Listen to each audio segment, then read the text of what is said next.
Buongiorno a tutti, un saluto a tutti voi presenti in sala e un saluto a chi ci sta seguendo da casa. Apriamo questa domenica, questo momento di lode, questo momento di adorazione con un salmo, i primi versetti del Salmo 18. In questo salmo Davide si rivolge al Signore, loda il Signore come tante volte fa Davide, come tante volte fa il popolo di Israele durante il proprio rapporto con Dio, e lo loda in occasione della, nell'occasione in cui riesce a sfuggire a Saul, perché Saul voleva eliminarlo, e dice: io ti amo, Signore mia forza, il Signore è la mia rocca, la mia fortezza, il mio liberatore, il mio Dio, la mia rupe in cui mi rifugio, il mio scudo, il mio potente salvatore, il mio alto rifugio. Io invocai il Signore, che è degno di ogni lode, e fui salvato dai miei nemici. Ecco, come detto, Davide in questo salmo ringrazia e loda il Signore per la liberazione che gli ha portato a seguito delle minacce di Saul. Possiamo fare un parallelo, troviamo le stesse parole in seconda Samuele, capitolo 22, versetti dal 2 al 4, in cui appunto lo stesso Davide dice: il Signore è la mia rocca, la mia fortezza, il mio liberatore. Vogliamo pregare allora perché il Signore in questa domenica ci possa liberare, ci possa dare la possibilità di proclamare la sua parola. Signore Dio Padre onnipotente e misericordioso, lode e gloria a te perché ci dai la possibilità oggi di essere presenti qui davanti a te in piena libertà. Grazie Signore, anche se non è la libertà a cui eravamo abituati fino a poco tempo fa, ma tu hai in controllo in questa situazione. La tua mano è stesa su di noi, possa il tuo spirito essere qui presente in mezzo a noi affinché possiamo proclamare ad alta voce la gloriosa risurrezione di Gesù Cristo per mezzo del quale tu ci hai salvati. Amen. Amen. Partiamo col canto 21 dalla raccolta Voi tutti abitanti della terra.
dice: entrate nelle sue porte con ringraziamento e con lode. Ebbene, questo verso del canto mi riporta alla mente quando Israele, il popolo di Israele entrava nel Tempio giubilando il Signore con le mani alzate, con canti, con cembali, ma noi siamo privilegiati perché in qualche modo adesso non c'è bisogno di tutta quella ritualità che c'era a quei tempi, quando ancora Gesù non camminava tra di noi.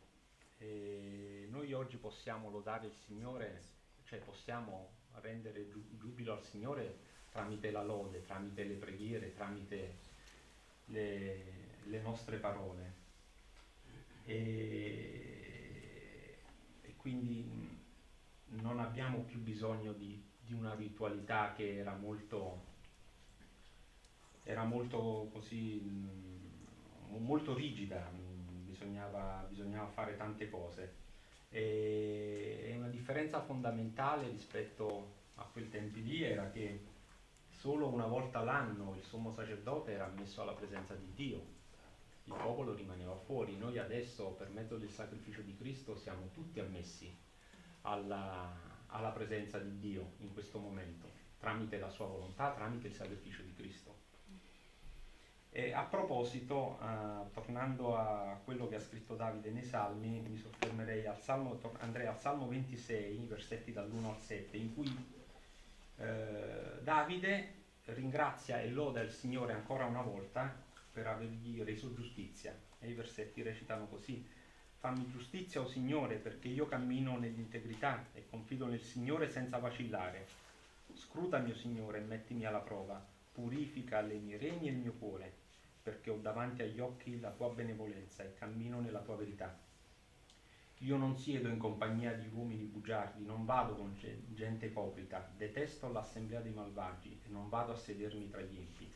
Lavo le mie mani nell'innocenza e così faccio il giro del tuo altare, o Signore, per far risuonare voci di lode, per raccontare le tue meraviglie. Ecco, lodiamo il Signore per raccontare le sue meraviglie attraverso un altro canto, il canto 56, Gloria all'Eterno.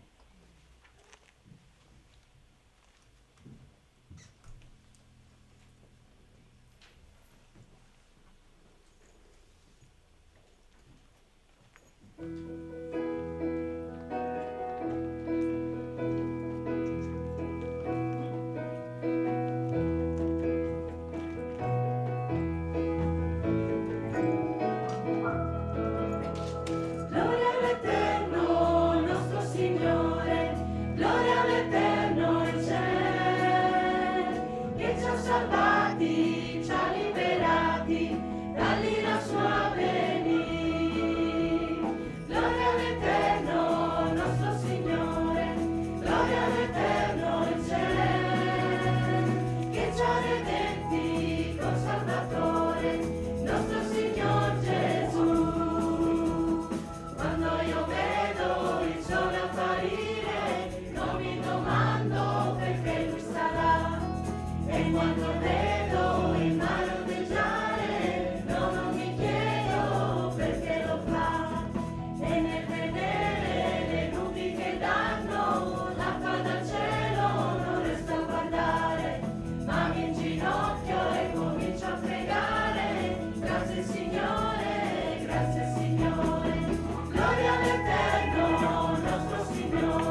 salvati dalla morte, grazie per averci salvato dal peccato attraverso l'opera della croce di tuo Figlio Gesù Cristo. Allora io adesso vorrei invitare la comunità ad esprimere, ciascuno liberamente, un motivo di lode al Signore in quest'oggi, per la propria vita, per quello che si sente. Prego.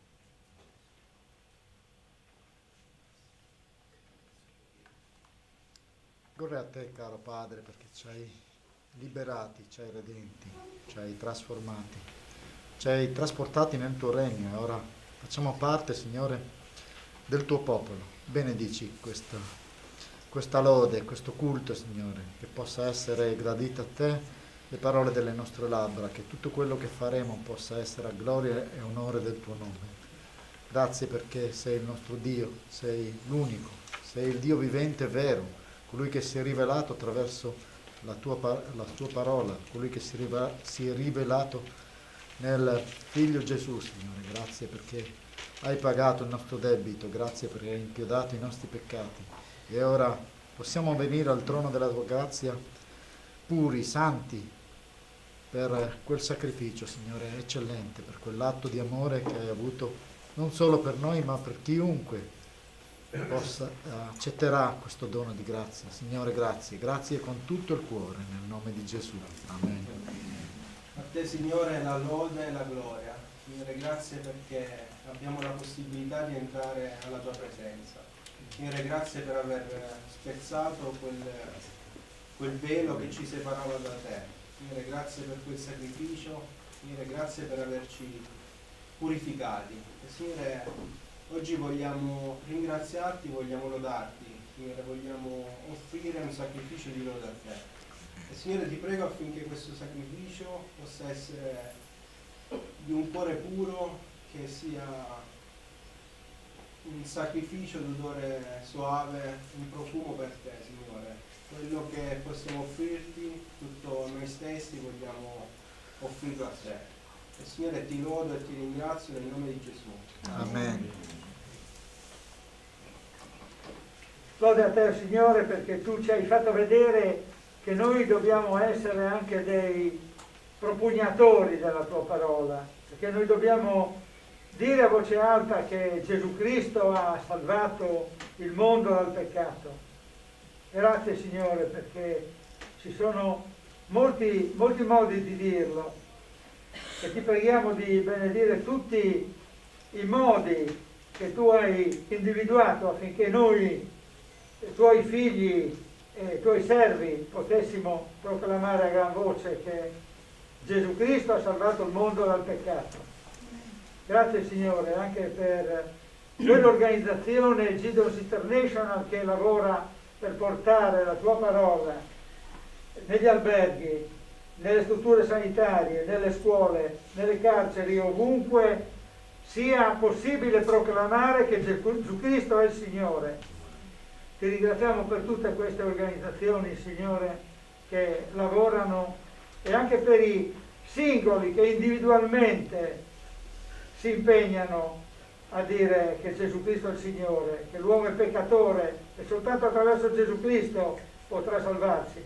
Grazie, Signore, perché noi lo possiamo dire alle nostre famiglie, lo possiamo dire ai nostri vicini in casa, lo possiamo dire ai nostri conoscenti. Sia benedetto il tuo nome, Signore, anche per questa testimonianza che tu ci permetti di fare in libertà. Amen. Amen. Amen.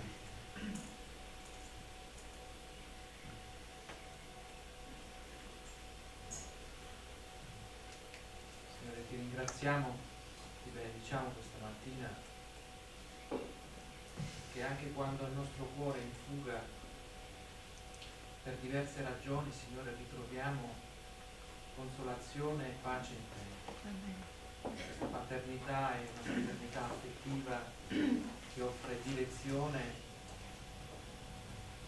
e ci pone anche dei limiti, Signore, finché nei limiti, Signore, noi possiamo star bene. Questa mattina essere qui significa stare dentro i limiti, stare in quell'area in cui l'occhio paterno è sotto controllo. E noi questa mattina ti vogliamo ringraziare per questo affidamento, per quello che fai ogni giorno nelle nostre vite e quello che stai facendo oggi in mezzo a noi, attraverso la potenza del tuo Spirito. Signore, dacci di offrirti il meglio di noi stessi. Grazie per questa pluralità che rappresentiamo oggi, di doni, di ministeri, di culture.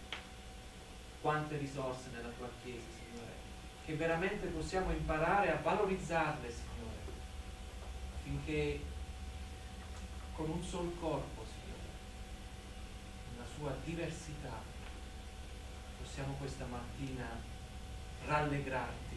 Signore, noi vogliamo questa mattina rallegrarti nel nome di Gesù. Amen. Amen.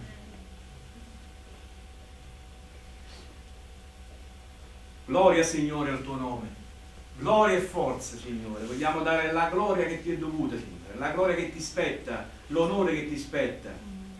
Lode a te, Signore, per questa giornata speciale, Signore, questa domenica di riposo per te, di riposo dalla creazione, Signore. Insegnaci a guardare avanti, Signore, a non guardare la città dietro di noi. Insegnaci, Signore, a non fare come ha fatto la moglie di Lot, Signore, che è diventata come una statua di sale, Signore. Noi vogliamo guardare la strada che ci è stata messa e posta dinanzi, la strada che dobbiamo percorrere con Cristo, lo sguardo fisso verso la croce, verso Gesù.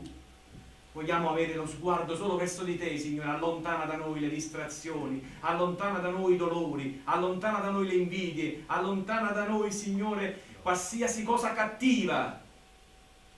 Ma, Signore, dacci la tua gioia, la tua pace, oggi stesso, in questo momento, Signore. Vogliamo sorridere, alzare la voce, vogliamo lodare e glorificare il tuo nome, Signore. Allontana da noi gli spiriti cattivi, Signore.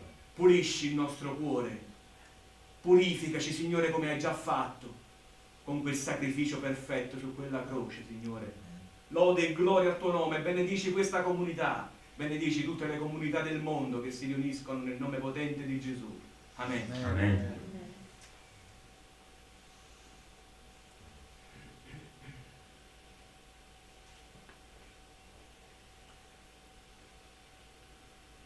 Come detto, il Signore ci ha donato un grande privilegio.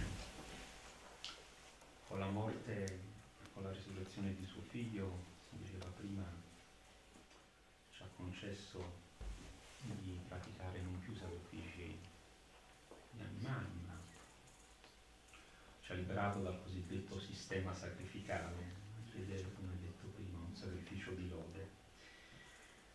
Sacrificio, come tante parole della nostra lingua, deriva dal latino, significa sacrum facere, che significa rendere sacro. Quindi noi vogliamo rendere sacro con la nostra lode ogni parola che pronunciamo, come ci invitava anche Paolo, come ci invita Paolo nella sua lettera agli Ebrei al capitolo 15, al capitolo 13, scusate, versetto 15, dove dice: per mezzo di Lui, dunque, per mezzo di Cristo, offriamo continuamente a Dio un sacrificio di lode, cioè il frutto di labbra che confessano il suo nome. Quindi attraverso le nostre parole, attraverso le nostre opere, attraverso i nostri pensieri, confessiamo il nome di Dio, confessiamo il nome di Cristo a tutti.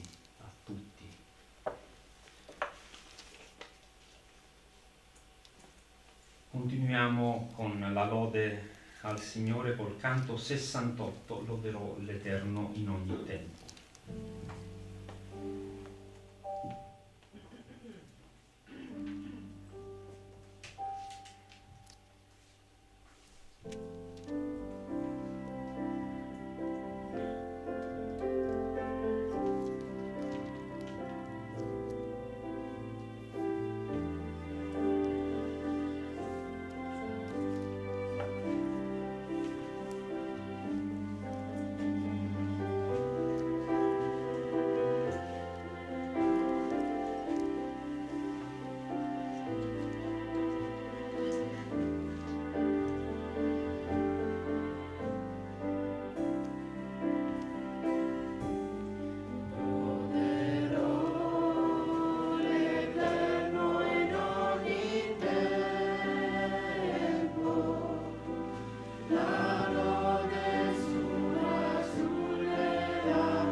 presenza del tuo Spirito è forte, Signore, in questo momento. Grazie, Signore, grazie ancora perché, come detto, ci dai la possibilità di riunirci per lodarti e glorificarti in piena libertà. In piena libertà, Signore, questa comunità ti vuole pregare per tutte le comunità che sono sparse nel mondo, affinché realmente quelle perseguitate possano un giorno venire alla luce del sole e mostrarsi per quelle che sono, cioè figli tuoi, Signore, che portano il tuo nome attraverso le loro parole a tutti, come diceva Paolo, portare le parole e l'insegnamento del Signore a tutti.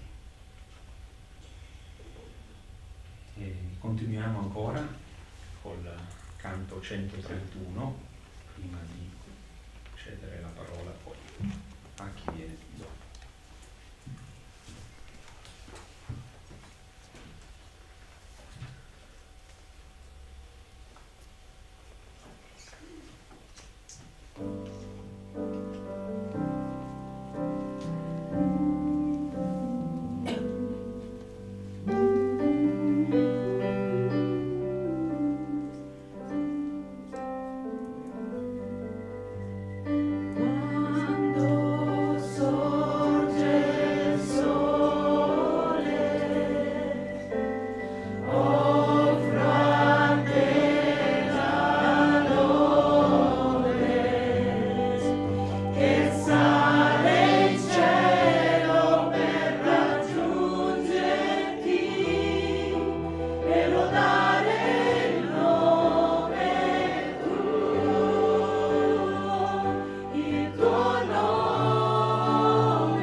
forte il tuo nome, Signore, a te noi innalziamo la lode, Signore, perché tu sei la torre sulla roccia, sei il rifugio nella notte.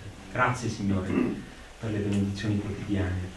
Continua, Signore, a benedire questa Chiesa e ogni suo membro, e possa questa comunità crescere e moltiplicarsi secondo la tua volontà. Amen. Amen. Lascio adesso la parola a fratello Vittorio che ci introdurrà l'ospite di quest'oggi.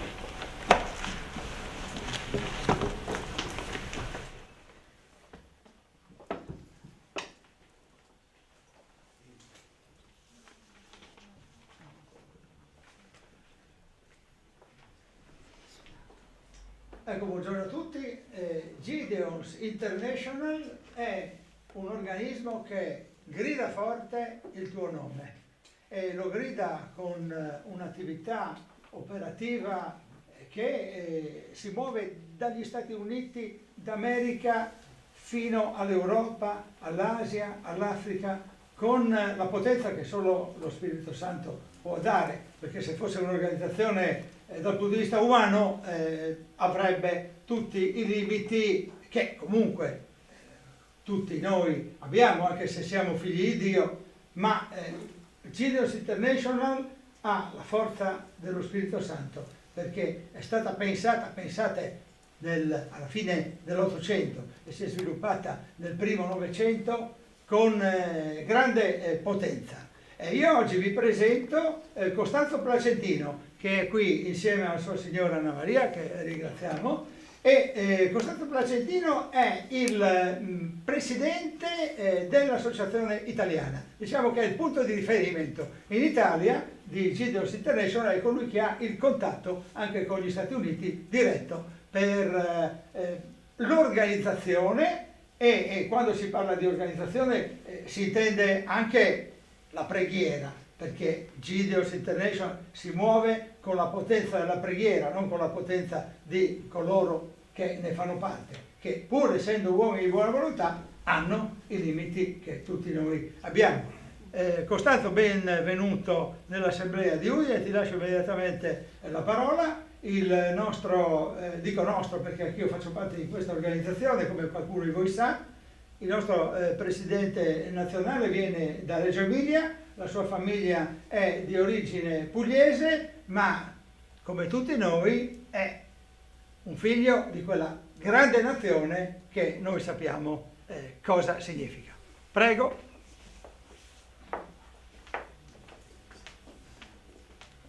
Buongiorno a tutti. Mi ha già presentato, devo fare 2 rettifiche. Il direttore nazionale è Gianni Bruno, io sono il responsabile del Nord Italia, centro-nord Italia, giusto? Diciamo in diretto, mi sente. E poi, quindi vi ringrazio soprattutto gli anziani di avermi dato questa possibilità di essere qui con voi, di condividere alcune cose questa mattina della nostra associazione e poi il Signore ha preparato anche un pasto spirituale per noi che vedremo dopo. Io inizierei con farvi guardare circa 15 minuti la storia della The Gideons, perché è molto bella, molto importante per quello che diremo dopo in conclusione. Quindi se vogliamo partire col video, grazie.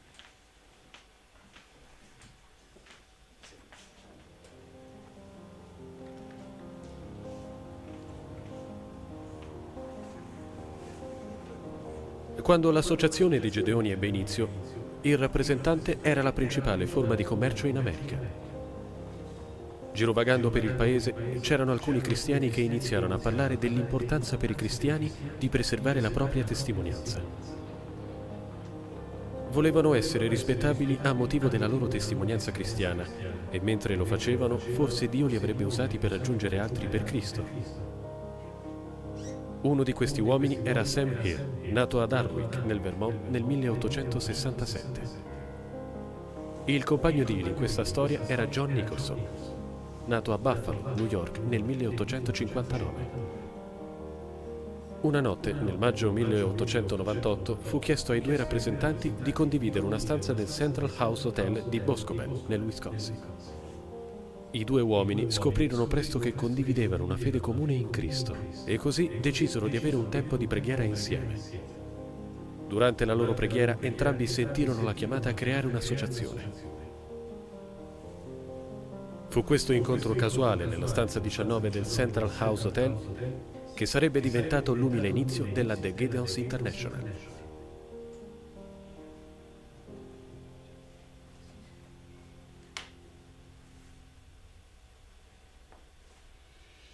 Un anno dopo, questi uomini decisero che il tempo era arrivato per iniziare un'organizzazione di agenti di commercio cristiani. Nicholson invitò il suo amico William Knights di Janesville, nel Wisconsin, per aiutarli in questo compito. Fu Knights che usò le sue abilità nel marketing per reclutare membri per l'associazione. Quando fu sollevata la questione di scegliere un nome, si unirono in preghiera e decisero per Gedeone, ispirati dal libro dei Giudici, capitolo 7. Tutti pensarono che Gedeone era un uomo che desiderava fare esattamente la volontà di Dio e convennero che il nome dell'associazione doveva riflettere il tipo di uomini che loro desideravano essere ogni giorno. Poi hanno eletto il Hill come il primo presidente, Knights come vicepresidente e Nicholson fungeva da segretario e tesoriere. Solo pochi mesi dopo, nel gennaio del 1900, nell'Eau Claire Leader fu riportato che si erano iscritti 250 membri in 10 stati.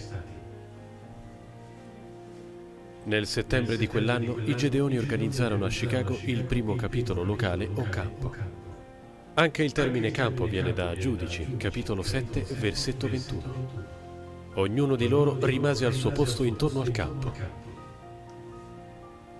Si sviluppò una collaborazione organica con le chiese di Chicago quando i pastori iniziarono a chiedere ai Gedeoni di parlare agli incontri evangelici.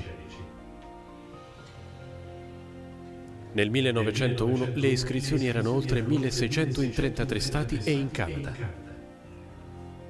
I campi dei Gedeoni si incontravano la prima domenica di ogni mese per discutere i loro viaggi, condividere testimonianze e reclutare nuovi membri.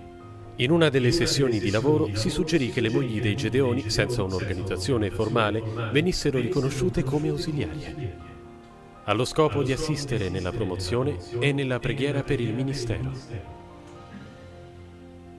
La signora Frances Hill, moglie di Sam Hill, divenne la prima ausiliaria. Un membro facilmente riconoscibile di quell'epoca era il vicepresidente degli Stati Uniti Theodore Roosevelt.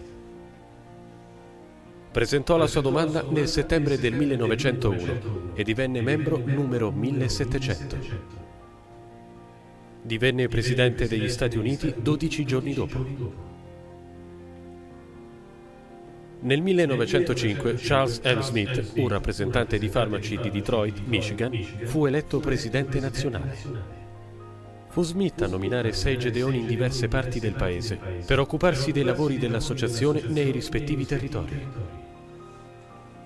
Questi uomini, come molti dopo di loro, si offrirono di lavorare fedelmente senza altro compenso se non la gioia e la soddisfazione del frutto portato.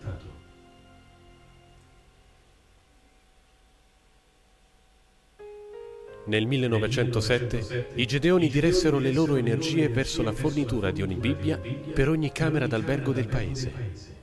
Le prime Bibbie furono fornite dall'American Bible Society. Quel primo collocamento fu fatto dal Gedeone Erky Bailey, ospite regolare presso l'hotel Superior, a Superior, nel Montana. Si avvicinò al gestore dell'hotel e chiese il permesso di mettere le Bibbie nelle stanze. Il permesso fu concesso e il signor Bailey emise un ordine per 25 copie della parola di Dio all'ufficio del quartier generale. Bailey, un contabile delle ferrovie, sostenne il costo delle Bibbie con il contributo personale. Era il 9 novembre 1908. Il dottor E. R. Burkhalter, pastore della prima chiesa presbiteriana di Cedar Rapids, per primo propose alla chiesa di occuparsi della raccolta dei fondi necessari per stampare e collocare Bibbie in tutti gli alberghi locali. Questo piano fu messo in atto in tutti i campi. Le chiese avrebbero contribuito a fornire il costo delle scritture, includendole nei costi delle loro missioni locali. Per grazia di Dio e con il continuo sostegno delle chiese locali, i Gedeoni erano intenti nel collocare una Bibbia in ogni stanza d'albergo d'America. Dalle grandi città fino alle zone più centrali, il processo di collocazione delle Bibbie negli hotel stava progredendo a passi da gigante, come riportò il The New York Times riguardo le collocazioni. Non ci saranno inceppi. Se un ospite ruba una Bibbia per leggerla, il libro sarà rimpiazzato. Nel 1911 il presidente dell'associazione A.B.T. Moore affermò: «Mentre i risultati delle nostre distribuzioni bibliche potranno essere raccontati solo negli anni a venire, Non dobbiamo permettere che prendano il posto del nostro lavoro personale tra gli uomini per portarli a Gesù. Mentre l'America affrontava la Grande Depressione, i Gedeoni rimasero fedeli al lavoro. Dio ha ricompensato i loro sforzi e all'inizio del decennio le collocazioni dell'associazione superavano il 1.000.000 di Bibbie. Nel 1935 i Gedeoni diventarono ufficialmente The Gideons International. L'associazione metteva anche in atto 3 obiettivi, che rimangono ancora oggi il centro del ministero: unire imprenditori e professioni per servire, raggiungere uomini e donne per il Signore Gesù Cristo, collocare le Bibbie, la Santa Parola di Dio, negli alberghi, ospedali, istituzioni e altri luoghi. Nel 1938 i Gedeoni iniziarono a collocare una Bibbia in ogni classe negli Stati Uniti e nel Canada. Un anno dopo i Gedeoni cominciarono a collocare la parola di Dio nelle librerie dei treni, nelle cabine delle navi da crociera e persino sugli aerei. Per l'anno 1940 i membri si triplicarono e Dio incontrò la crescente richiesta di scritture, fornendo un flusso costante di finanziamenti. Il tutto sullo sfondo devastante della Seconda Guerra Mondiale. Nel gennaio del 1941 i Gedeoni iniziarono a rifornire le forze armate con copie della parola di Dio. Questi piccoli Nuovi Testamenti includevano una breve lettera del presidente Roosevelt in prima pagina. Il motto di quel tempo divenne "Armali anche con il Vangelo". E nel luglio del 1941 oltre 1 milione di scritture militari erano già state distribuite, 40.000 delle quali ai soldati con base a Pearl Harbor. I successivi sforzi dei Gedeoni per la distribuzione delle scritture si sono concentrati sui 40 milioni di studenti dai 10 ai 18 anni negli Stati Uniti d'America. Solo 2 anni dopo, oltre 1 milione di testamenti per i giovani erano stati forniti agli studenti.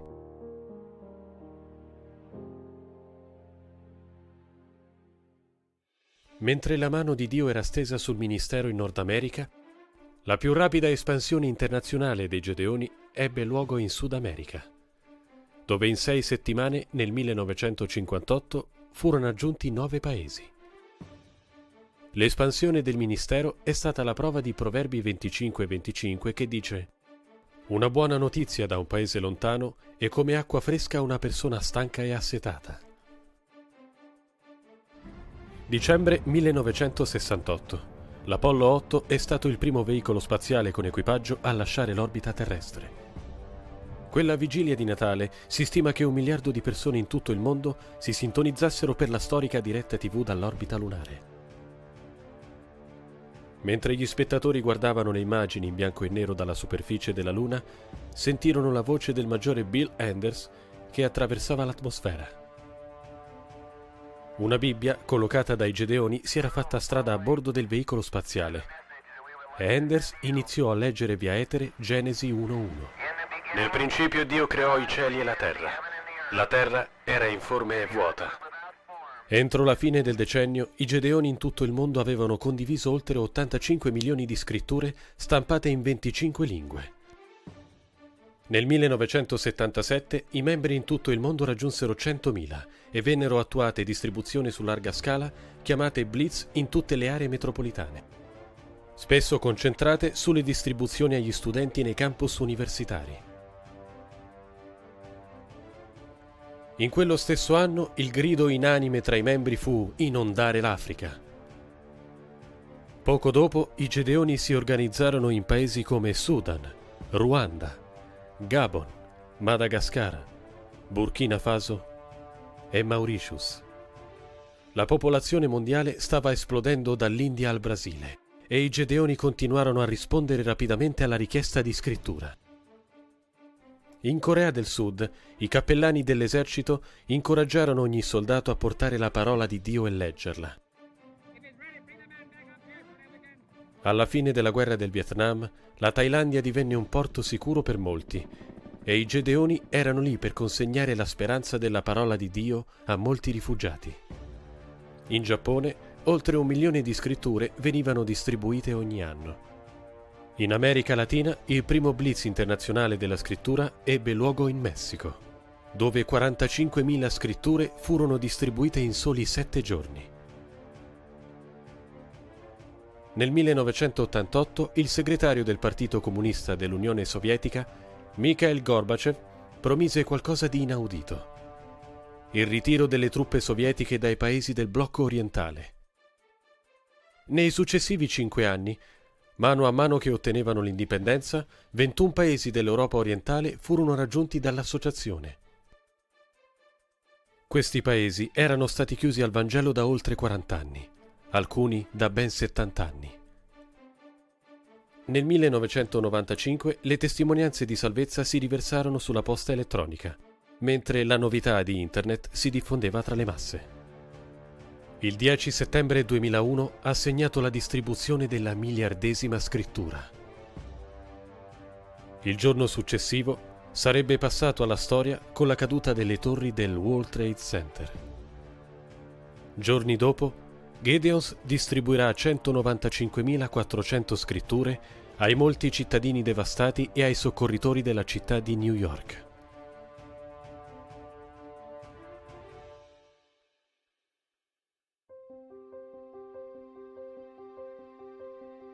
Nel corso della sua storia, i Gedeoni hanno lavorato con diverse società bibliche e hanno collaborato con una rete globale di stampatori per soddisfare il crescente bisogno della parola di Dio in più lingue. La sua vitale collaborazione con le chiese di tutto il mondo rimane il carburante per portare avanti gli sforzi del grande mandato in oltre 200 paesi, territori e possedimenti. Nel 2015, la copia numero 2 miliardi della Sacra Parola di Dio è stata distribuita da uno degli oltre 275.000 Gedeoni ausiliarie uniti nella realizzazione della visione di raggiungere i perduti per Cristo. Dopo oltre 100 anni, tutto è cambiato per i Gedeoni, ma non c'è nulla di diverso. Le persone hanno ancora bisogno di Gesù. È l'impegno per la preghiera che mantiene i Gedeoni nella direzione di Dio. È un'adesione ad una linea di condotta che mantiene coerente in tutto il mondo l'attività del ministero. È l'unicità della rete logistica globale che permette la collocazione tempestiva della parola di Dio quando e dove è assolutamente necessario esserci. Infine, è la ferma mano di Dio che continua a guidare uomini e donne a rispondere alla chiamata di andare per tutto il mondo.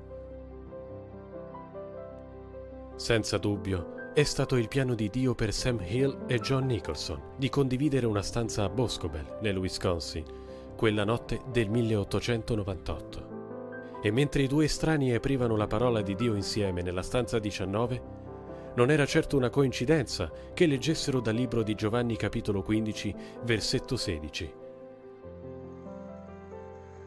Non siete voi che avete scelto me, ma sono io che ho scelto voi.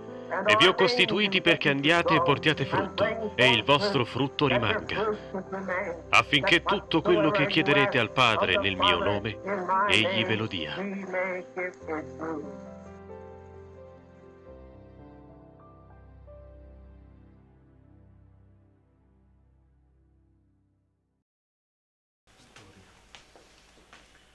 Quando vedo la fine di questo video mi emoziono sempre, mi dovete perdonare, ma per me è sempre come averlo visto la prima volta, perché Dio ha sempre tutto sotto controllo, e quando diciamo è stata la fortuna, è stato il caso, non esiste.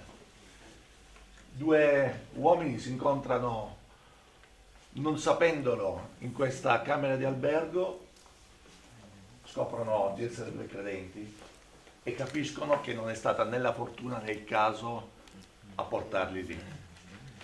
E per me è una grande benedizione far parte di questa grande famiglia e far parte del più grosso distributore mondiale di Bibbie per tutto il mondo.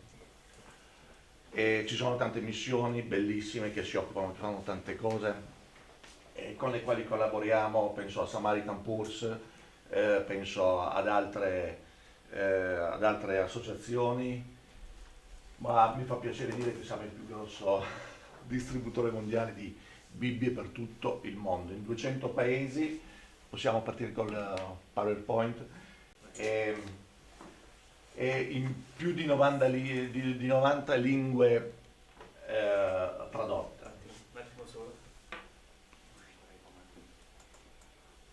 Proda? È acceso? Andiamo? Ok. Ok. E come abbiamo visto, la nostra è un'associazione fatta di professionisti, imprenditori, cristiani, che guardando allo spirito originario si muove in questo senso, no? E quindi dovunque noi lavoriamo, dovunque noi andiamo, se avete visto, se ricordate l'inizio del video, anche durante il nostro lavoro, usare il nostro lavoro per posizionare una Bibbia, un Nuovo Testamento. Questo è quello che va per la maggiore, no? Che conoscete, e posizionarlo lì perché qualcuno possa prenderlo, possa leggerlo e possa convertirsi. Ieri sera mangiando una pizza con il fratello dicevamo è bellissimo anche in Italia scoprire dopo mesi, dopo anni, scoprire che chi ha preso questo Vangelo davanti a una scuola, ai ragazzi, dice ma poi la mia vita ha preso una strada. Mi sono ricordato che da qualche parte avevo questo Vangelo, l'ho ripreso perché avevo bisogno e ho dato il mio cuore al Signore. E ho frequentato la chiesa. Ho trovato una ragazza credente e adesso mi sposo e ce ne sono tante. Davanti all'università, in un albergo, chissà che i fratelli che sanno che sono in questa organizzazione intanto vanno in giro per il mondo, mi mandano dall'Inghilterra, dal Canada, dalla Russia, da altri paesi. Guarda cosa ho trovato nel comodino dell'albergo dove sono stato. E si ricordano, mi fa piacere perché questo vuol dire che l'organizzazione continua a funzionare in tutto il mondo. Lavoriamo negli ospedali, nelle scuole, nelle caserme, negli alberghi, nei carceri, come abbiamo detto siamo in 200 paesi del mondo, tradotte le nostre Bibbie e i nostri Vangeli in più di 90 lingue, e devo dire che non ci fermiamo. Queste sono distribuzioni fatte da vari campi durante quest'anno di grande sofferenza per tutti noi, 2020-2021. Genova, il direttore del carcere, hanno fatto un lavoro stupendo nei carceri di Genova, il gruppo, il campo di Genova.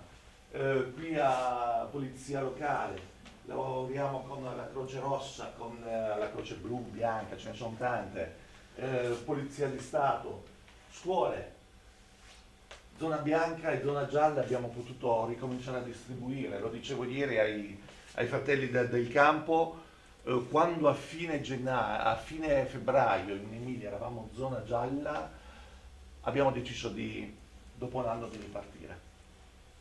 Ci siamo organizzati, guanti, mascherina, i Nuovi Testamento li abbiamo tutti imbustati per rispettare al massimo, possibilmente di più, le regole che ci sono state imposte. Ma quando siamo arrivati davanti alla scuola non abbiamo potuto. Dopo un anno ci siamo guardati, Marco, Franco, siamo di nuovo qua, abbiamo detto. Dopo un anno di chiusura, dove non potevi uscire, siamo di nuovo qui. E la cosa bella, perché sapete, i contrari all'Evangelo lo sappiamo, li troveremo sempre, quelli contrari, quindi non ci stupiamo, c'è sempre stato, ci saranno sempre. E la cosa bella è stata quando una prof, eravamo davanti a una scuola media, si è avvicinata proprio lì davanti. Ha detto, dove chi siete? Ho detto, mamma, adesso di nuovo. E invece ci siamo presentati, abbiamo detto cosa stavamo facendo e la prof ci ha guardati. Bene, bene. Poi stava arrivando un gruppo di 7-8 ragazzi, fermatevi, prendete questo libro, portatelo a casa e leggetelo. Grazie. È stato di grandissimo incoraggiamento, ripeto, dopo un anno tornare a distribuire e vedere che forse i cuori, con tutta questa difficoltà, ci sono molti cuori più aperti. L'impressione è stata questa e lo abbiamo rifatto. Questa vigilessa, qui eravamo subito dopo il lockdown dell'anno scorso, quello duro di 2 mesi, e quasi con le lacrime. Ma noi siamo un'organizzazione grande, siamo in tutto il mondo, ma come è stato detto anche nel video, lavoriamo a fianco delle chiese. Su Udine e provincia ho fatto una breve ricerca, forse potreste essere più precisi, ci sono circa 107 scuole tra superiori e medie, poi ci sono alberghi, ospedali, caserme, istituti penitenziari. C'è da fare un grosso lavoro anche a Udine. Il campo di Udine è un campo che lavora, che si dà da fare, ne siamo contenti, e quando si fanno le visite nei campi che vanno sostanzialmente bene è sempre una gioia, ma come potete vedere la provincia di Udine è veramente grande, tutta la città andrebbe più coperta, andrebbe più curata, no? E quindi ci sarebbe... ecco, sì, no. Ci sarebbe un gran bellissimo lavoro da fare, poi dirò qualcosa alla fine. E donando il Nuovo Testamento ci sono delle bellissime testimonianze. Adesso, tranne chi ha visto già il PowerPoint, quindi tu non rispondi, voi sapete chi è questo personaggio? Siete sicuri, vero? No, lo sapete chi è? Il nome? No? Io lo so che poi quando arriverò ad un certo punto direte, ah sì, lo volete vedere. Davanti alla sua scuola universitaria in America, lui stava cercando il Signore e non sapeva come fare. E ebbe una Bibbia da parte della solita distribuzione che fa la di Gideons davanti alla sua scuola, e questo è il versetto che lo ha portato al Signore: per grazia siete stati salvati mediante la fede, non da voi stessi, è il dono di Dio, non delle opere, perché nessuno possa vantarsi. Lui, che aveva già un cuore predisposto per il Signore, lo aprì definitivamente e si mise a lavorare per il Signore. Questa la conoscete tutti, però. Questa la conoscete tutti, quest'app. E anche quest'app è in giro per tutto il mondo, in tutte le lingue, ce l'ho anch'io sul cellulare. E qualcuno gli chiese, dice, ma con tutti i download che sono stati fatti, ma fatti pagare €1, non tanto, €1, perché tu potresti avere a quel punto così tanti soldi da poter reinvestire nell'opera che tu fai per il Signore. Sapete qual è stata la risposta? La parola di Dio a me è arrivata gratis e quest'app sarà gratis per tutti e per sempre.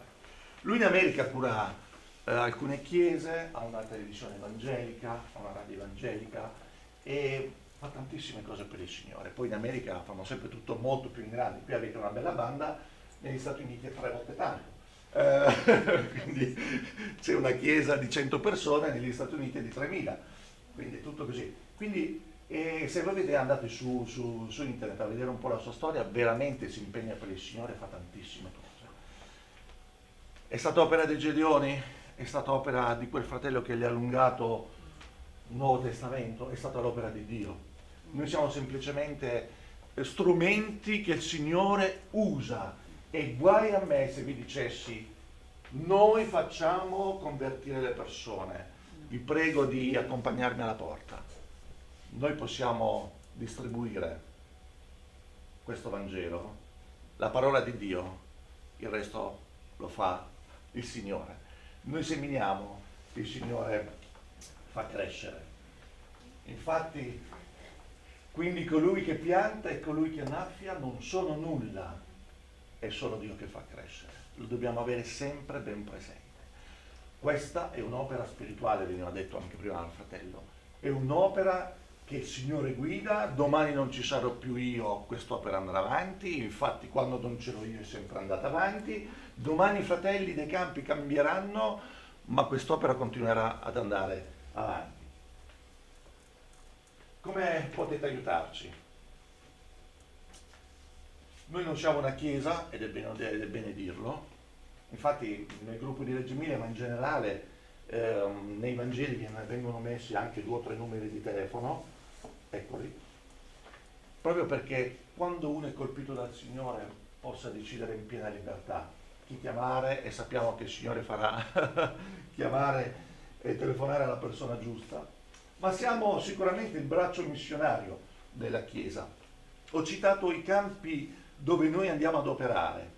Carceri, sì, qualche chiesa si organizzerà, alberghi, lo facciamo solo noi, scuole, lo facciamo solo noi, ospedali, se ci si organizza da qualche parte ci si può arrivare, ma noi lo facciamo in maniera sistematica, e quindi ci proponiamo come braccio esteso della Chiesa, no? Bellissimo vedere come ci sono delle chiese in Italia che hanno dato anche 7, 8, 9 coppie della stessa Chiesa per fare questo ministero. E ne siamo onorati, ma ripeto, non siamo una Chiesa, anzi, come dicevo prima, ringraziamo gli anziani di questa Chiesa perché io sono qua e vi posso illustrare quello che state vedendo. E come ci potete aiutare? Sicuramente con la preghiera. Quando fate le vostre riunioni di preghiera, ricordatevi di noi, mettete The Gideons International, non di me, della nostra organizzazione. Avete dei rappresentanti anche qui nella vostra assemblea che vi possono mettere anche al corrente di quello che fanno. Abbiamo da fare una distribuzione, pregate, accompagnateci in preghiera, è assolutamente importante. Non l'abbiamo messo per prima per così siamo un po' più spirituali. No, la preghiera è importante. Con l'iscrizione di nuovi membri, come dicevo prima, c'è tanto lavoro da fare. Qui a Udine, non chissà dove.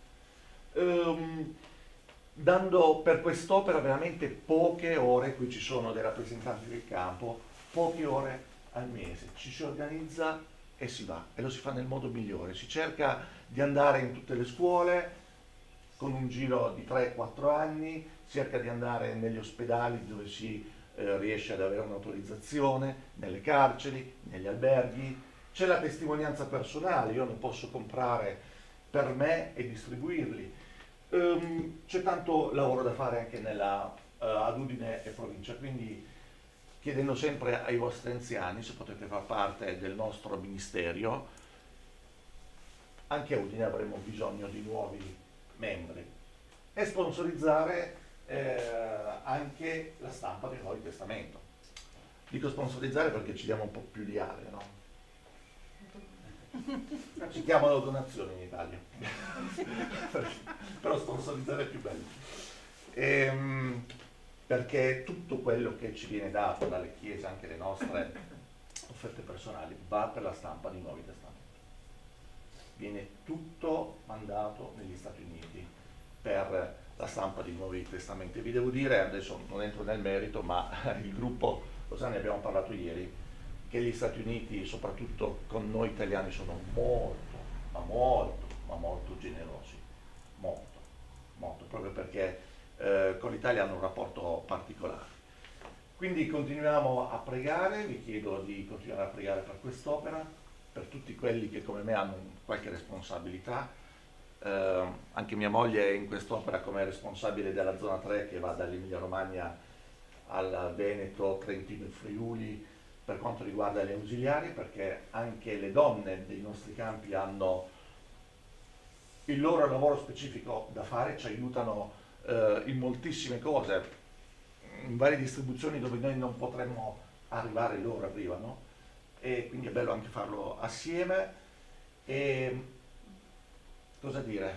Grazie della vostra attenzione, pensateci, se volete far parte della nostra organizzazione, della nostra associazione, molto volentieri, e se non lo fate noi saremo noi in contatto con i vostri anziani, perché l'autorità della Chiesa non deve essere mai assolutamente saltata, quindi e penso che i vostri anziani vi indicheranno per il meglio. E diceva loro: la messa è grande, gli operai sono pochi, pregate dunque il Signore della messe perché spinga degli operai nella sua messe. E questo è un versetto che è vero da secoli. Là fuori c'è da fare un grandissimo lavoro. Fratelli e sorelle, il Signore sta per tornare, io ne sono molto convinto, perché ci accorgiamo anche noi che i tempi stanno cambiando. E quindi il Signore sta per tornare. Facciamo in modo che molte altre anime possano aprire il loro cuore al Signore. Grazie. Adesso passiamo alla parola del Signore e apriamo le nostre Bibbie in Marco. Puoi mettere...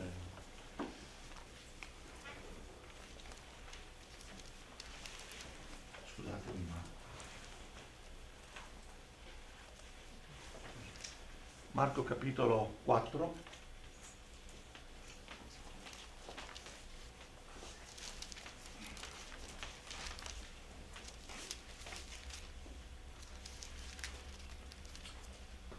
versetto 35.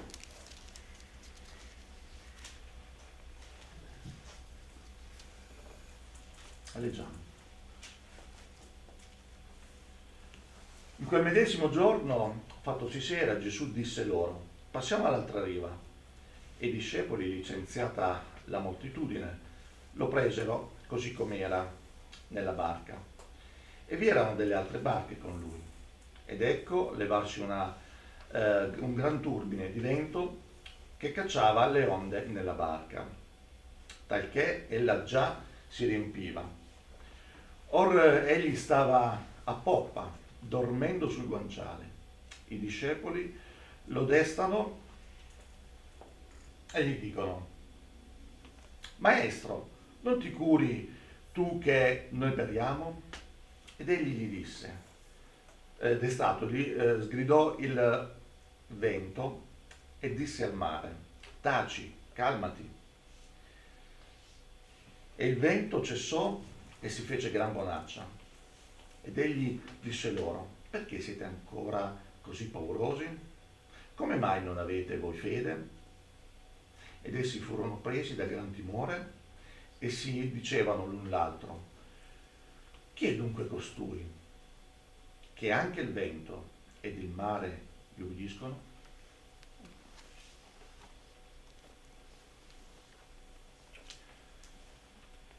C'è qualcuno di voi che non conosce questo passaggio della parola? 3 anni fa, a proposito di barca che si ritrova in una tempesta,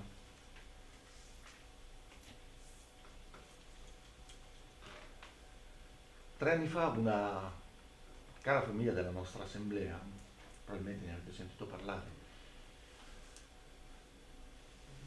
era in vacanza, era stato ad un campeggio evangelico a fine dell'anno, passando il Capodanno con altri credenti, poi presero il loro camper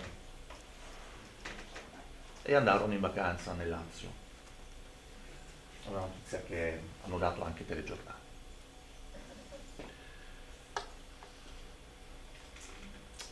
Si dovettero fermare con il camper su una statale dove non c'era una piazzola di sosta, quindi si misero al lato su quella via gialla che di solito c'è sulle statali.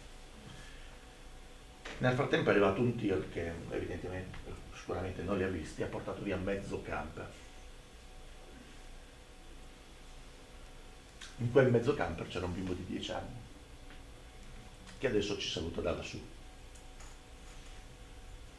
E dietro c'è tutta una storia, perché loro non potevano avere figli. Ma poi il Signore gliene ha dato uno. Ma poi il Signore gliene ha tolto uno. Sapete,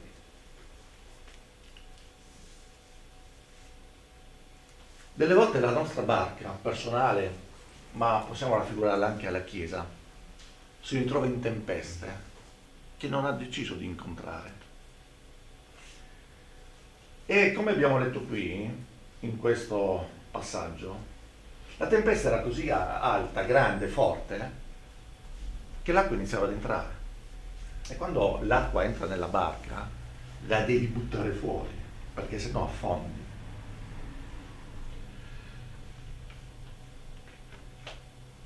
Questa coppia oggi serve il Signore come priorità della propria vita.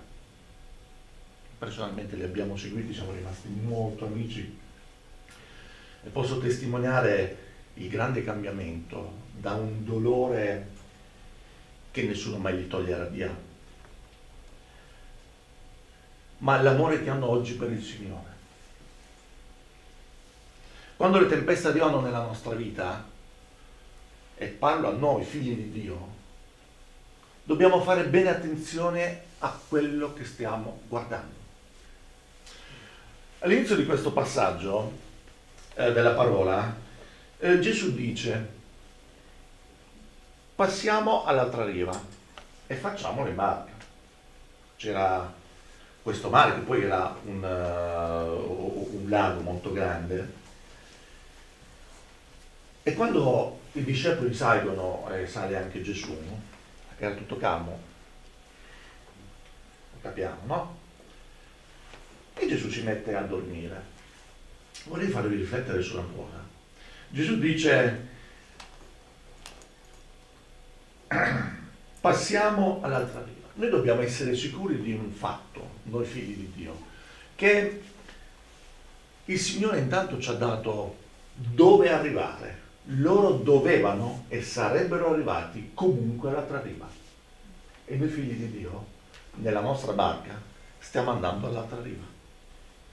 Il Signore tornerà, noi sappiamo dove stiamo andando, noi andremo nel cielo, abbiamo un obiettivo, abbiamo un posto fissato dove noi arriveremo sicuramente, certamente. Il problema è il tragitto. Il problema è il tragitto, è come ci arriviamo. Avremo dell'acqua che entra nella barca, avremo delle tempeste, ci sarà il mare piatto, chi lo sa. Anche ieri il fratello, ieri sera, mangiando una pizza, mi raccontava un po' della sua vita. Chi lo sa cosa capita nella nostra vita? Chissà cosa capiterà. È un punto interrogativo.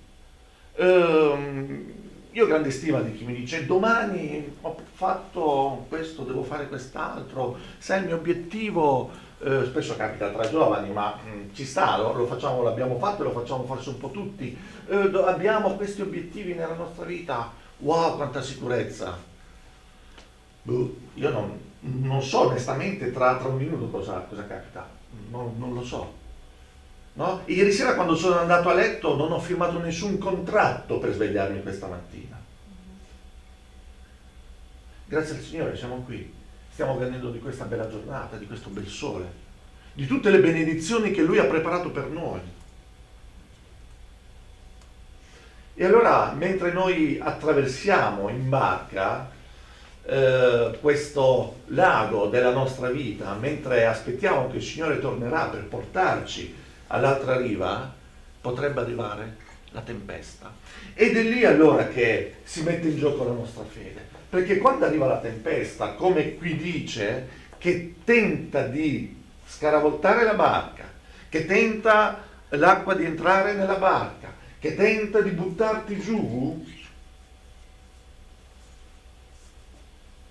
noi dove stiamo guardando? Ho tralasciato fino a questo momento il ruolo di Gesù. Gesù era pop e dormiva.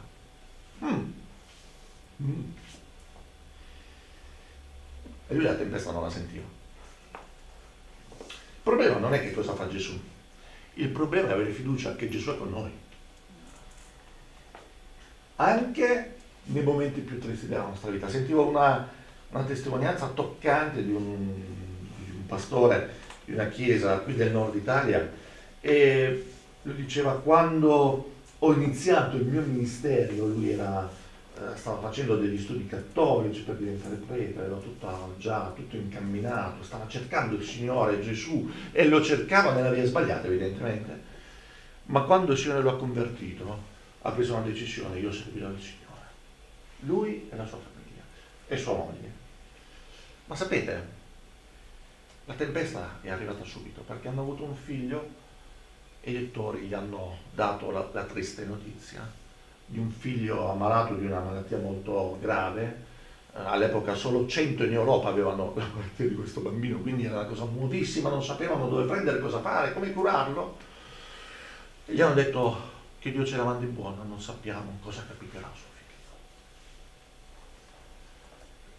E lui racconta tutta la storia. Dice: io mi ricordo gli attacchi del maligno chiaramente che mi dicevano: molla tutto perché se no perderai il tuo figlio. Ma io me lo ricordo.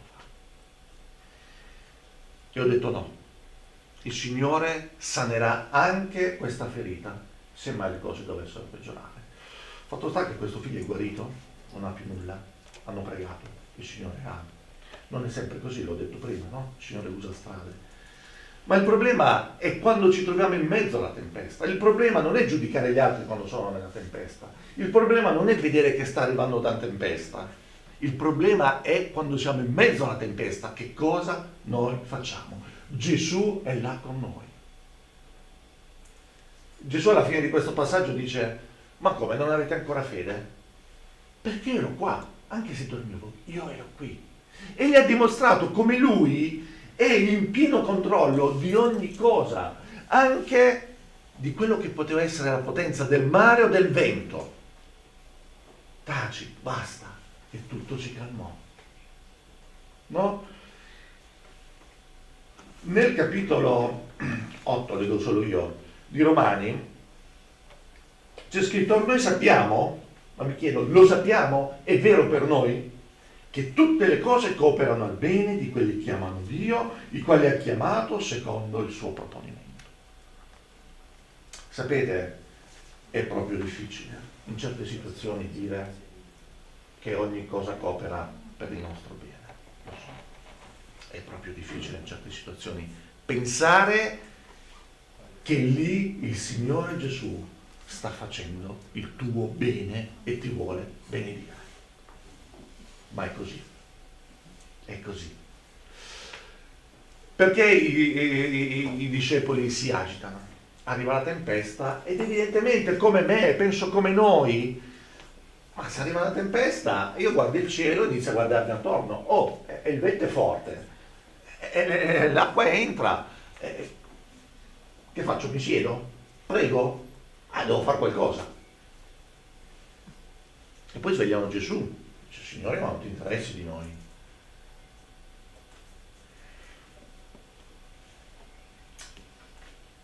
Il Signore Gesù ha tutta la nostra vita nelle sue mani. Quando anche nelle distribuzioni giustamente ci scoraggiamo, ci sono fratelli che mi dicono: ma è arrivato quello che ci ha detto su, sono arrivati in 2, ci hanno aggredito. Intanto credo che queste siano quisquiglie rispetto ad altre situazioni, però ci buttano giù, no? E io dico sempre: e dov'è la novità? Il Signore c'era lì con noi. Il Signore Gesù non gli hanno fatto un manto di un tappeto rosso, no? E lo hanno fatto re. Lo hanno preso e l'hanno portato direttamente sulla croce. E quindi soffriremo anche noi.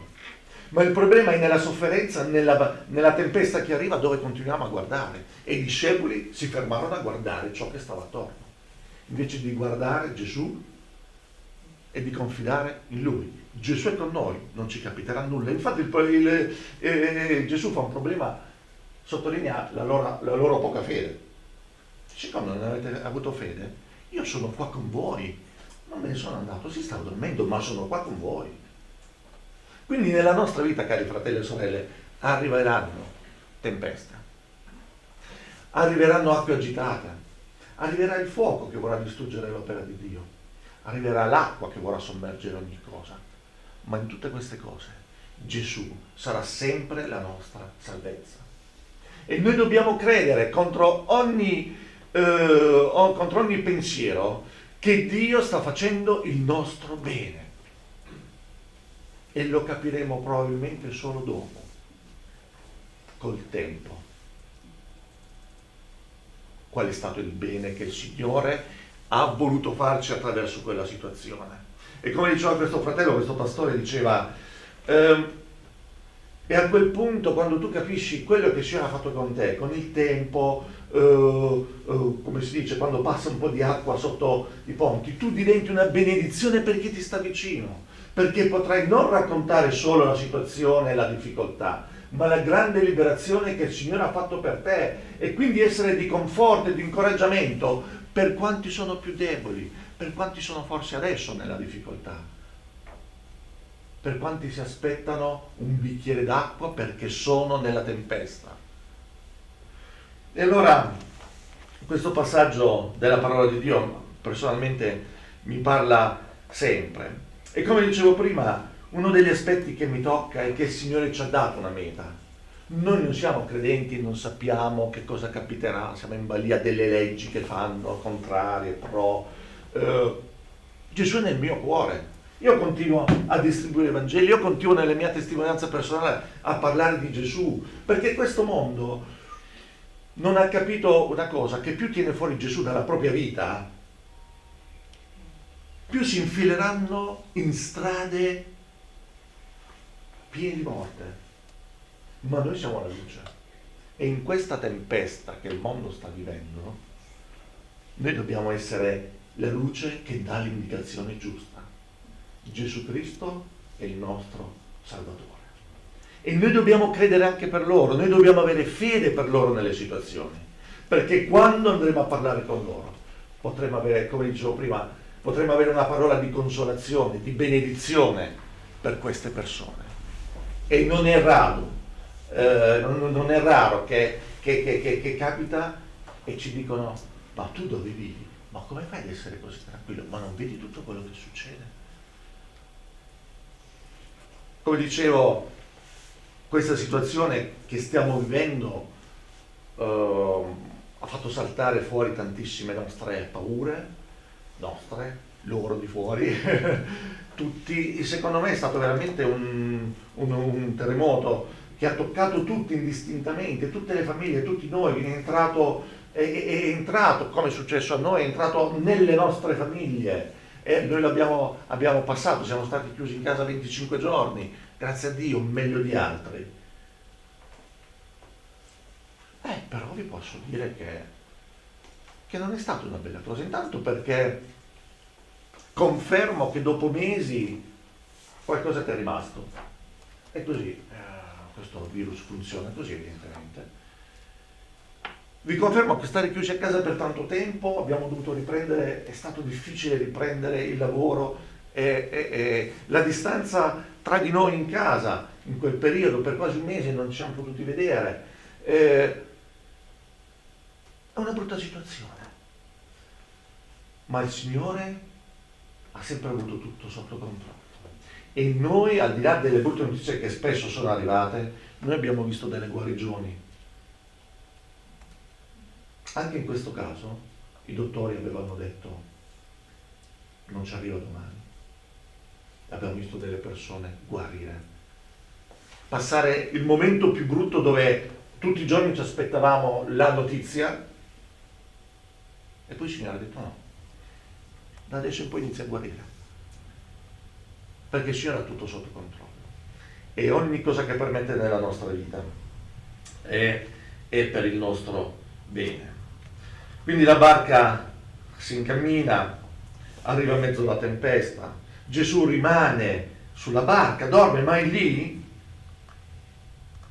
Quelli che si preoccupano non sono i discepoli.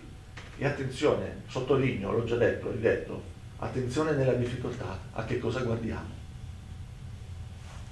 Ma quella difficoltà, come faccio a non pensarci?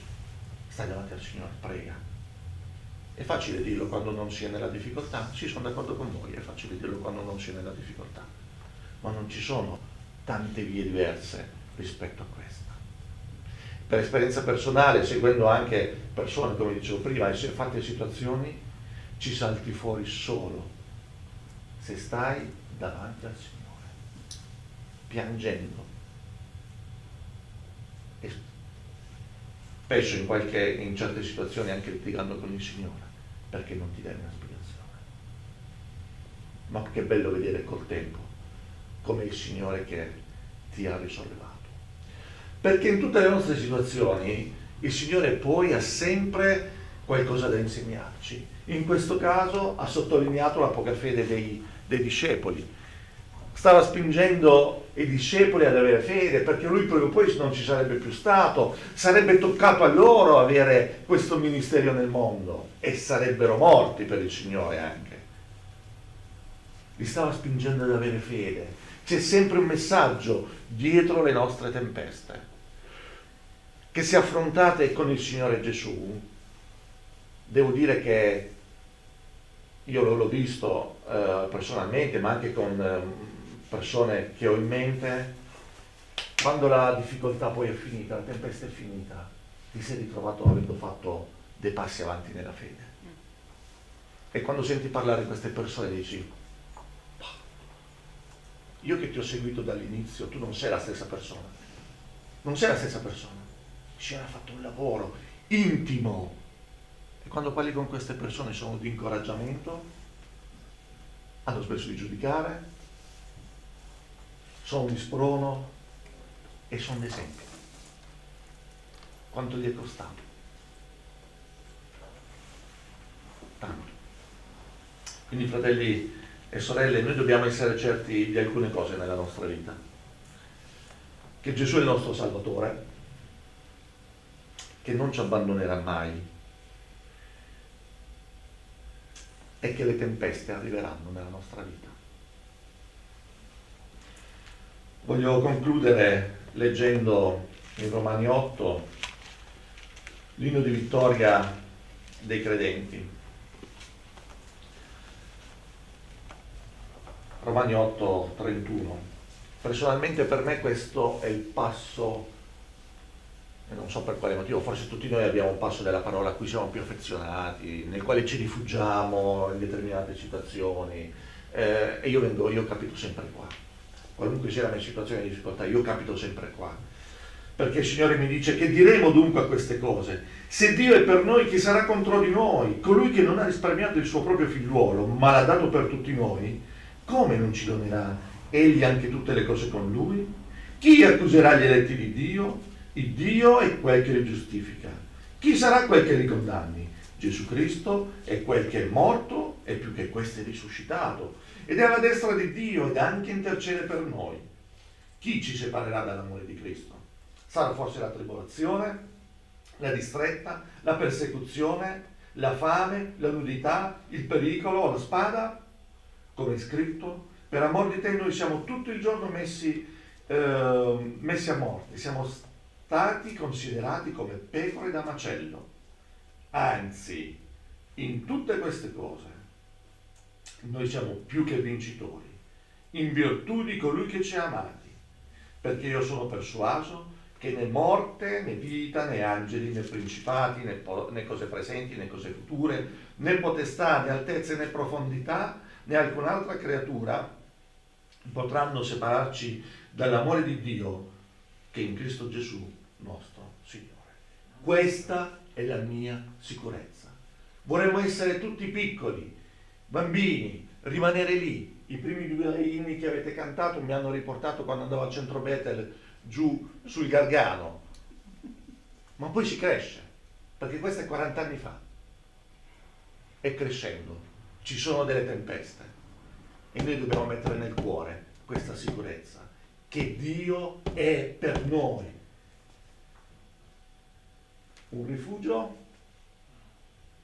una rocca, dice la parola di Dio, sempre pronto nelle difficoltà, sicuri che Cristo è con noi, della sua salvezza, sicuri anche che le tempeste arriveranno nella nostra vita, ma noi continueremo a guardare Cristo Gesù, il nostro Signore. Amen.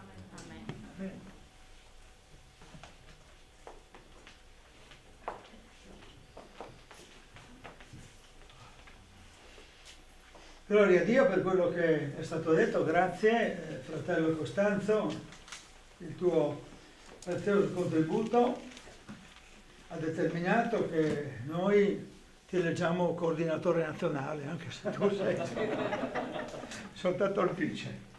Bene, in questo momento ci prepariamo alla cena del Signore, a prendere il pane, prendere il vino. C'è prima un canto. Prima, sì, certo, prima facciamo un canto, tu sei degno, sei l'agnello, dicono queste parole. Innalziamo al Signore un canto nuovo, non nuovo in senso assoluto perché noi lo conosciamo già, l'abbiamo già fatto, però è sempre rinnovato il nostro incontro col Signore.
Alziamoci in piedi.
Della vita dell'acqua che disseta. Mentre preparavo una riflessione e decidevo anche quale passo avrei proposto oggi per accompagnarci con la cena del Signore, scrivevo che il pane condiviso segna la nostra unità, è dunque un impegno unitario. Oltre la memoria del Salvatore, è un progetto di continuità e non è un momento rituale. Noi prendiamo il pane perché il pane ci accompagna e ci ricorda la nostra unità, il nostro essere Chiesa di Gesù Cristo. E con questa riflessione brevissima voglio incontrarvi con i versetti che si trovano in Atti 2. Stiamo leggendo e cogliamo l'occasione anche per dirvi: siate presenti agli incontri del venerdì sera perché sono importanti per approfondire le nostre conoscenze, e stiamo leggendo Atti degli Apostoli anche, oltre a Seconda Cronache, e dagli Atti 2 abbiamo trovato questo passaggio l'altro giorno sul quale io vorrei ritornare. Ecco, i versetti sono tra il 41 e il 47, che è la fine del capitolo 2. Quelli che accettarono la sua parola e furono battezzati, e in quel giorno furono aggiunte a loro 3.000 persone. ed erano perseveranti nell'ascoltare l'insegnamento degli apostoli e nella comunione fraterna, nel rompere il pane e nelle preghiere. Ognuno era preso da timore e molti prodigi e segni erano fatti dagli apostoli. Tutti quelli che credevano stavano insieme, avevano ogni cosa in comune, vendevano le proprietà e i beni e li distribuivano a tutti secondo il bisogno di ciascuno, e ogni giorno andavano assidue concordi al Tempio, rompevano il pane nelle case, prendevano il loro cibo insieme e con gioia e semplicità di cuore, lodando Dio e godendo il favore di tutto il popolo. Il Signore aggiungeva ogni giorno alla loro comunità quelli che erano salvati. Ora vedete che il passo ci richiama alla perseveranza nello studio, alla comunione che si esercita anche nel prendere il pane, ma se non c'è comunione non ha senso prendere il pane. Avete osservato che c'è una grande preghiera dietro questo momento e nello stesso tempo c'è timore, perché noi stiamo facendo una cosa che ci mette davanti a Dio, e l'Apostolo dice che noi siamo responsabili di questo pane e di questo vino che prendiamo, e quindi dobbiamo essere assolutamente irreprensibili e limpidi davanti al Signore, che ci rende irreprensibili e limpidi attraverso la nostra preghiera di riconoscimento dei nostri peccati, dei nostri limiti. Siamo stati lavati dai nostri peccati e dalle nostre sporcizie, ma ancora oggi forse c'è qualche cosa che non funziona, perché alcune cose nella nostra vita hanno incrinato il nostro rapporto con Dio. Preghiamo in questo senso per essere pronti a prendere il pane della vita. Signore che sei in cieli, noi ci presentiamo a Te con i nostri limiti e con le nostre manchevolezze. Signore, ti preghiamo, prima di prendere questo pane, di essere perdonati da Te per i nostri limiti. Grazie, Signore, perché Tu ci hai perdonato i nostri peccati e ci hai ammesso alla Tua presenza. Ma ti preghiamo, Signore, perché ancora le cose che non funzionano nella nostra vita siano messe a posto da Te, perché solo Tu puoi metterle a posto. Signore, ti chiediamo di renderci degni di partecipare alla Tua mensa. Noi te lo chiediamo con timore, Signore. Spezziamo questo pane con timore e tremore, perché Tu così vuoi. Vogliamo essere perseveranti nello studio, nell'impegno. Lode a Te, Signore, perché Tu aggiungi alla Tua comunità e non siamo noi ad aggiungere. Lode a Te, Signore. Sia benedetto il nome del Signore Gesù Cristo. Amen. Fratello Jonathan.